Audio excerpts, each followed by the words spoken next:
The second I saw that aerial photo, it immediately made no sense to me.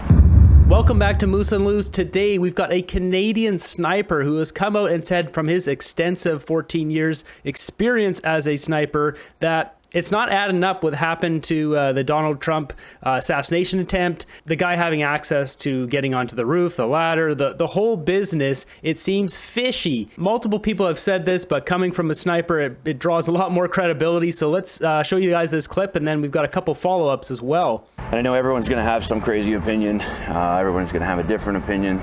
It's going to be very wild for the next little while, but just if you don't know me or are new to this page, I spent just about 17 years in the military, just about 14 of which were at Tier 1 Special Operations unit called JTF-2.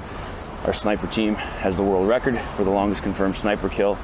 And a huge part of our job while I was there and while I was a sniper was doing close protection for VIPs up to and including the Prime Minister when he would go to dangerous countries like Iraq or Afghanistan. We would be in charge of that security. So I'm very familiar with the layout of these types of things and what the jobs should be. And yesterday, what happened, I have no doubts in my mind that the shooter had help from somewhere within an agency, an organization, or the government. The second I saw that aerial photo of what they were saying happened, it immediately made no sense to me. You cannot, in broad daylight, get onto a rooftop within, it looked like maybe a couple hundred yards, if that. It was reported at 150 yards or 450 feet. You can't get into that position with a gun when there's a president speaking. It cannot be done. It's not like you don't even need to be a sniper to know that it's the most obvious thing, an obvious place in the whole world. You could be a 7th grader like, what do we need to do for security here? Well, let's look at these rooftops that are almost within zeroing range of a rifle. So it's something happened, and I'm not pointing fingers at anyone. It's too obvious that this guy had help getting there. So whether it's someone turned a blind eye or it was strategically planned, I mean, it had to be planned to a certain level because events like that and security like that, it's not a small thing. And that is the most obvious place to be. On top of that, I find it very strange that, if the story that comes out is like, oh yeah, he snuck into position and he got set up and nobody saw him, it was an oversight and security and overwatch and we just made a mistake, sorry. I think it's also very weird that if that's the case and someone is good enough to stalk within 150 to 200 yards of one of the hardest to stalk targets in the whole world, you're not going to miss a shot. You're not going to miss that shot. Like, if you have the skill set to get in there, avoiding all of these security, all the different layers of security, then you will have the skill set to hit that first round.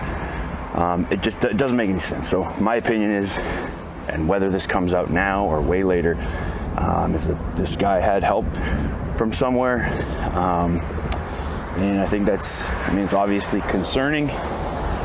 It's going to be wild. I think it's all you're going to see for the next little while. Anyway, just because I keep getting asked, that's my 2 cents. Have a good day, everybody. So there you have it from Canadian Sniper. Yeah, that's what made sense to me when I first saw it. I'm like, how can a guy get on the roof that close? That's ridiculous. And the fact that the cops didn't properly act, the Secret Service not properly acting, somebody is working with that guy. It's like they put him there they knew he would go and do it. They just allowed the guy to go and do it. The whole situation is absolutely crazy. Looking at the comments here, since the Alphabet crews are investigating themselves, he acted alone. No manifesto will be the end result. Time for the leadership at DOJ to be prosecuted for treason. The man and the legend hated by his own government. A setup is only thing that makes any sense. Exactly. There's just doesn't make sense otherwise. Poking around, I found he has a Twitter account. He's got a few other things to say here. He's also a country music musician, so if you want to support this guy, jump on X here. This is his handle. I am Dallas Alexander. Give him some support. I just want to emphasize one thing. as a million things get commented on and posted right now because the world's gone crazy. If this was successful, that is not good for anyone. And I've seen comments about people wishing that bullet would have hit and blah, blah, blah, or wishing it was Biden. That's crazy. It doesn't matter your political stance. It doesn't matter where you stand or who you disagree with. That would never be good for your country. It would never be good for anyone in the country. It would just make the divide that much greater. I think it is a blessing, a huge blessing, that the assassination attempt was, I mean, it's obvious when I say this, but not successful. Because that divide would have been immediate, it would have been ruthless. But we just, please, if you hear this or can share it with somebody, keep that in mind when you're posting and making these comments. It's a very emotional time for a lot of people, but just like, we're all still living on this crazy planet together. One thing to note too is if that did hit Trump, it would have tanked America's stock market, because the stock market, being a businessman, you saw before when Trump got into power, the stock market just started soaring. The markets would crash in America, and that would hurt the Canadian market because our market follows their market. So I don't think a lot of these super leftist woke people like that doctor from UBC and all these other people who say, oh, I wish it hit, and all, like, they don't understand the repercussions to this. And not only that, it would open up America to potential direct conflicts with Russia, or with China invading Taiwan, Russia taking Ukraine further. Like, it really opens up a lot.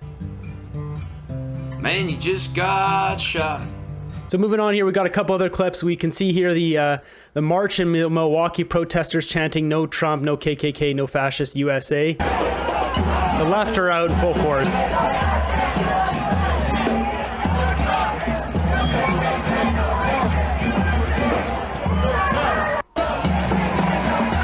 The left are doing the left things they do. Not one American flag, shocker. It's the same thing here in Canada. This is just Palestinian flags, whatever. There's no Canadian flags, there's no American flags. Now, since we're talking about this situation, Donald Trump announced today his VP candidate, which is Ohio Senator J.D. Vance. I don't know a lot about the guy, but Tucker Carlson has a few words about him. So now J.D. Vance is the VP pick, and I think every person who pays close attention has got to be thrilled by that.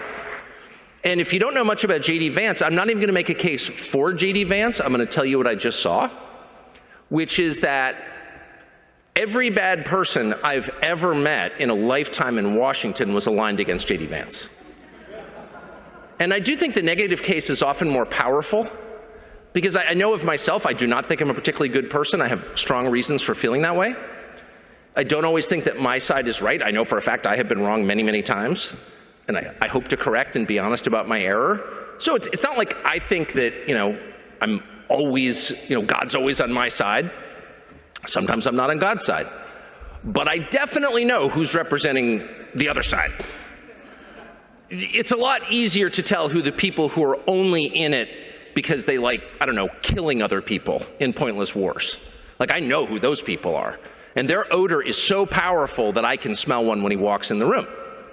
And every single one of those people in a line that would extend from Milwaukee to Chicago was lined up over the last week to knife J.D. Vance. Not on personal grounds. I mean, he's a perfectly nice guy. He's like one of the only members of the Senate with a happy marriage. True. But because they thought he would be harder to manipulate and slightly less enthusiastic about killing people. That's it. That he would be an impediment to their exercising power. And boy, they went after him in a way I've just kind of never seen. Which I think happens every day in Washington. I just don't have a vantage on it because I'm far, far away and grateful to be. Looking at the comments here, Tucker is spot on. Indeed, it's a red flag when you hear Democrats calling someone a good Republican. A lot of people were hoping for Vivek Ramaswamy, but that is not Trump's pick. And finally, we've got this video here of Joe Biden and his words on the situation. Good afternoon. Last night, I spoke with Donald Trump. I'm sincerely grateful that he's doing well and recovering, and we had a short but good conversation. Jill and I are keeping him and his family in our prayers. We also extend our deepest condolences to the family of the victim who was killed. He was a father. He was protecting his family from the bullets that were being fired, and he lost his life. God love him. We're also praying for the full recovery of those who were injured. And we're grateful to the Secret Service agents and other law enforcement agencies and individuals who risked their lives literally for our nation. As I said last night, there is no place in America for this kind of violence or any violence for that matter. An assassination attempt is contrary to everything we stand for as a nation, everything. It's not who we are as a nation. It's not America. And we cannot allow this to happen. Unity is the most elusive goal of all, but nothing is important than that right now, unity. We'll debate and we'll disagree. That's not going to change, but we're going to not lose sight, in fact, who we are as Americans. Look, Vice President Harris and I were just briefed in the Situation Room by my Homeland Security team, including the Director of the FBI, the Secretary of Homeland Security, the Attorney General, the Director of the Secret Service, my Homeland Security Advisor, the National Security Advisor, and we're going to continue to be briefed. The FBI is leading this investigation, which is still in its early stages. We don't yet have any information about the motive of the shooter. We know who he is. I urge everyone, please, don't make assumptions about his motives or his affiliations. Something to note, I noticed a lot of media in America, or at least a couple of them, were taking the address that he lived at, and there's a registered Republican voter there, and then just said, oh, Republican tries to take out Donald Trump. Like, it's so twisted. In that situation, they just looked at the household and when there's a registered Republican, but could it be his dad or his parents, his brother, whoever, like some family member? That's the real problem with the media. Down in America and up in Canada, they're so woke and broken, and it's just full of lies. Let the FBI do their job and their partner agencies do their job. I'm instructed that this investigation be thorough and swift, and the investigators will have every resource they need to get this done. Look, as this investigation continues, here's what we're going to do. First, Mr. Trump, as a former president and nominee of the Republican Party, already receives a heightened level of security. And I've been consistent in my direction to the Secret Service to provide him with every resource, capability, and protective measure necessary to ensure his continued safety. Second, I've directed the head of the Secret Service to review all security measures for the Republican National Convention, which is scheduled to start tomorrow. And third, I've directed an independent review of the national security at yesterday's rally to assess exactly what happened. And we'll share the results of that independent review with the American people as well. And finally, I'll be speaking more about this tonight at greater length from the Oval Office.